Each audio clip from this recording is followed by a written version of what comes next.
आतंकवादियों को भी अपनी पत्नी से मिलने दिया जाता है, लेकिन संत आशाराम जी बापू को अपनी धर्म पत्नी से नहीं मिलने दिया जाता है। आतंकवादियों को भी अपने बच्चों से मिलने दिया जाता है, लेकिन संत आशाराम जी बापू को अपने बेटे से नहीं मिलने दिया जा रहा है।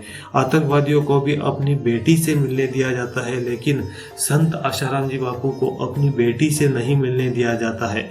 ये गुलामी की जो न्यायिक व्यवस्था है ना, ये किसी को भी जिसको मन चाहे जैसी सजा दे दे, पूरे तरीके से फ्री है।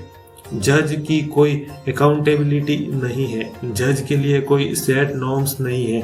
वही जज एक अपराधी के साथ दूसरे तरीके से व्यवहार करते हैं तो दूसरे अपराधी के साथ दूसरे तरीके से व्यवहार करते हैं। और जहाँ तक ये जो घटना हुई है, आज तक जिन लोगों ने आरोप लगाया था उनका narco polygraph brain mapping test भी नहीं हुआ है। मतलब जो उन्होंने मुंह से आरोप लगाया, जो गवाही दिया, उसी गवाही के आधार पर ये जो सजा चल रही है, अरे कम से कम एक बार वेरीफाई कर लेते। ना कोई मेडिकल रिपोर्ट है और ना कोई चीजें हैं, केवल मौखिक गवाही है। आधार पे लगाकर मुकदमा चलता रहता है आज तक, जबकि हमारे पास साइंस है, हमारे पास नार्को की व्यवस्था है, ब्रेन मैपिंग की व्यवस्था है, पॉलीग्राफ की व्यवस्था है।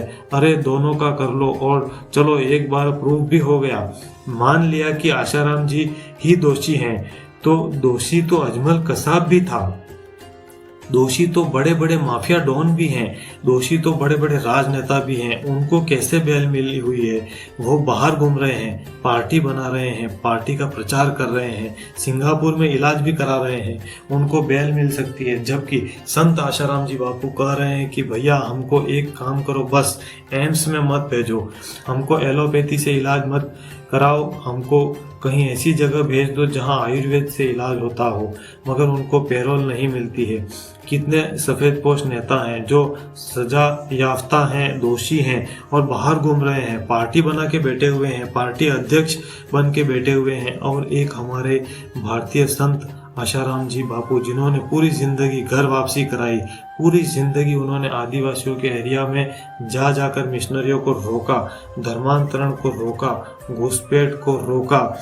जो कन्वर्ट हो गए थे उनकी घर वापसी कराई, उनको यह दंड मिल रहा है, उनको इतनी सजा मिल रही है। अरे कम से कम उतनी उनको राहत दे दे जितनी नेताओं को मिली हुई है। संत आशाराम जी को उतनी राहत दे देते जितनी अजमल कसाब को राहत दिया था। घूसखोर नेताओं, नौकरशाहों को पैरोल मिल सकती है, कमीशन खोर और दलालों को जमानत मिल सकती है, पैरोल मिल सकती है, नशा तस्करों को जमानत मिल सकती है और पैरोल मिल सकती है, मानव तस्करों को जमानत मिल सकती है, पैरोल मिल सकती है, अपने परिवार से मिलने दिया जा सकता है। आतंकवादियों को, अलगाववादियों को, जिहादियों को, पत्थरबाजों को अपने परिवार से मिलने दिया जा सकता है। माओवादियों और नक्सलियों को अपने परिवार से मिलने दिया जा सकता है, लेकिन संत आशाराम जी बापू को अपने बेटे से मिलने नहीं दिया जाएगा। जो भारत में गद्दारी करते हैं, जासूसी करते हैं, देशद्रोह करते हैं, उनको भी अपनी पसंद का भोजन करने, अपने माता पिता से, अपनी पत्नी से मिलने, त्योहार मनाने, हर चीज के लिए मानवता के नाम पर उनको छूट मिलती है। लेकिन संत आशाराम जी ने इतना बड़ा कायम कर दिया है, ना बेटे से मिलने दिया जाएगा, ना पत्नी से मिलने दिया जाएगा, ना बेटी से मिलने दिया जाएगा, और बाकी तो छोड़ो, इलाज भी नहीं कराने दिया जाएगा। और इलाज कहेंगे विदेशी इलाज कराओ, एलोपैथी में स्वदेशी इलाज मत कराओ। जिन्होंने पूरी जिंदगी में स्वदेशी को आगे बढ़ाया है, उस संत को फोर्स किया जा रहा है कि नहीं, तुम विदेशी इलाज कराओ, विदेशी चिकित्सा व्यवस्था यानी एलोपैथिक में इलाज कराओ, स्वदेशी चिकित्सा यानी योग प्राणायाम इलाज मत कराओ, नेचुरोपैथी में इलाज मत कराओ।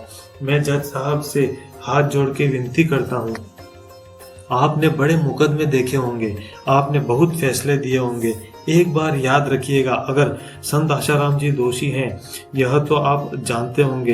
अगर आप बिना नार्को पॉलीग्राफ एंड मैपिंग के भी समझ गए हैं कि संत आशाराम जी दोषी हैं, तो चलो हम भी मान लेते हैं दोषी हैं। लेकिन क्या उन्होंने अजमल कसाब से ज्यादा अपराध किया है? क्या उन्होंने 1000 करोड़ का चारा घोटाला किया है? क्या उन्होंने 700 हज करोड़ का कॉमनवेल्थ घोटाला किया है?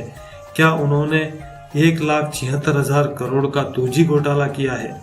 क्या उन्होंने 1,86,000 करोड़ का कोयला घोटाला किया है? क्या उन्होंने आदर्श घोटाला किया है? अरे एक से बढ़कर एक घोटाले हुए। किसी नेता को तो आज तक नहीं रोका कोर्ट ने कि नहीं अपने परिवार से नहीं मिल सकते। नेताओं को तो इवन घर से बना बनाया भोजन की छूट मिली हुई है। कितने सारे ऐसे नेता हैं जो जेल में बंद हैं, उनको घर से बना हुआ बन करके वहां से भोजन आता है, इतनी छूट मिल रही है।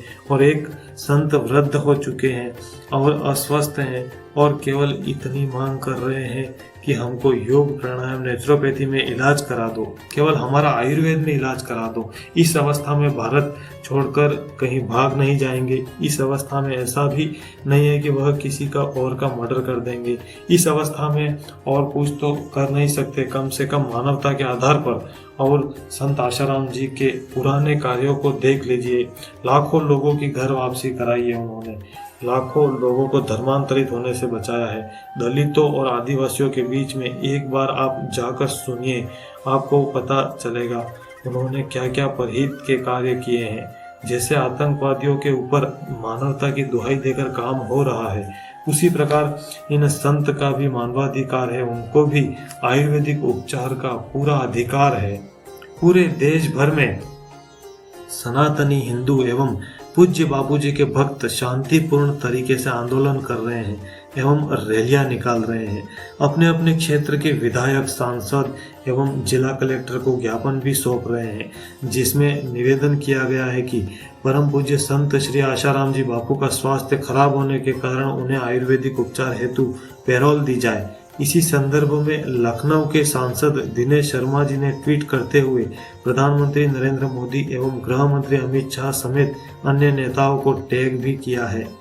अब देखना यह है कि जिन महापुरुष ने इस देश में राम राज्य लाने के लिए अपना पूरा जीवन न्यौछावर कर दिया, उनके मानव अधिकारों की रक्षा के लिए हमारी न्यायपालिका एवं सरकार क्या कदम उठाती है। मेरे प्रिय मित्रों, यह वीडियो आपको कैसा लगा कमेंट बॉक्स में जरूर बताएं। इस वीडियो को लाइक करें, चैनल को सब्सक्राइब करें, अपने मित्रों में, पड़ोसियों में, रिश्तेदारों में शेयर करें, अपने व्हाट्सएप एवं फेसबुक के सभी ग्रुपों में शेयर करें, अपने व्हाट्सएप के स्टेटस में जरूर लगाएं। यही आपकी राष्ट्र सेवा मानी जाएगी। और इसी के साथ आज का यह पावरफुल वीडियो समाप्त करते हैं। मिलते हैं नेक्स्ट वीडियो में, तब तक के लिए दीजिए मुझे इजाजत। हर हर महादेव।